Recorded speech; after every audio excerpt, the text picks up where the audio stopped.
हम सचिन मैथिल अहाँ सब गोटे के प्रणाम करै छी। अहाँ सब केना छी? स्वस्थ छी? नीक छी? और बहुत नीक हैब। बताबैत ई होइए कि जतेक भी लोक छी हमर चैनल से जुड़ल, ओकरा के लेल एक बेर जरूरी सूचना कि जतेक भी लोग हमर चैनल के सब्सक्राइब नहीं केने छी, एक बेर चैनल के सब्सक्राइब करबे और नया नया वीडियो सब के माध्यम से अहाँ सब देखब, नया नया डायलॉग देखब, नया नया कॉमेडी देखब। तो अपने सब गोटे से आग्रह अछि कि चैनल के सब्सक्राइब जरूर करब। नीक नीक कंटेंट, नीक नीक वीडियो हमरा चैनल पर उपलब्ध रहत और नीक नीक अपन मिथिला मैथिली के बात करल जाए तो नीक नीक कंटेंट अहाँ सबके बीच राखब।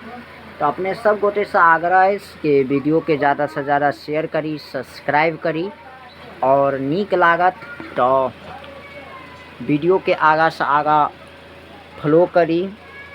यह बात बतावत खुशी भ रहल अछि कि मिथिला मैथिली के हम सब बनबै छी तो साफ सुथरा मिथिला रहैया, साफ सुथरा वीडियो रहैया। तो अहाँ सब किया नहीं देखै छी? एक बेर जाके अहाँ सब देखी और वीडियो के कनिक लाइक सब्सक्राइब अहाँ सब कर दी, जैसे लोक के आनंद अबे, लोक वीडियो जे बनबै छै तकरा आनंद अबैत, जे वीडियो के कंटेंट बनबै छै तकरा आनंद अबैत। तो अपने सबसे आग्रह है कि वीडियो के ज़्यादा से ज़्यादा शेयर करी। हम सब नया नया वीडियो सब अनैत रहे छी मिथिला मैथिली के लेल, मिथिला कंटेंट के लेल, मिथिला बच्चा के लेल, मिथिला छात्रवृत्ति के लेल, साथ के लेल, स्टूडेंट के लेल। बहुत लोग कहै छै कि मिथिला मैथिली में वीडियो बनाओ, ब्लॉग करियो, ब्लॉग के टाइटल दियो। हम देखियो जत्ता जाई छी ने ओत्ता के हम वीडियो जरूर डालै छी और हमरा कह नहीं पबैया।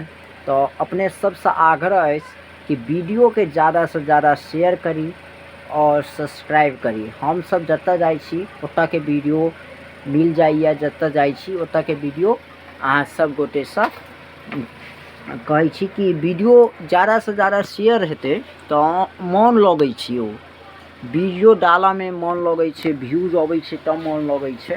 तो अपने सबसे आग्रह है कि वीडियो के जाकर सब्सक्राइब करी, लाइक कमेंट शेयर करी और हम सब बहुत नया नया कंटेंट सब लबैत रहब। अपन मिथिला में हैत या अन्य भाषा में रहत, हम नया नया कंटेंट सब लबैत रहब। तो अपने सबसे हम कहब कि अहाँ सब ज़्यादा से ज़्यादा वीडियो के शेयर करी और ज़्यादा से ज़्यादा सब्सक्राइब शेयर अवश्य करी। हम सब मिलै छी मिथिलावासी के लिए और अपन मिथिला मैथिली के साथ। तो अपने सबसे आग्रह है कि वीडियो के ज़्यादा से ज़्यादा शेयर करी। जय मिथिला, जय मैथिली, जय जानकी। फिर मिलै छी मनपुर ब्लॉग पर। धन्यवाद। जय मिथिला।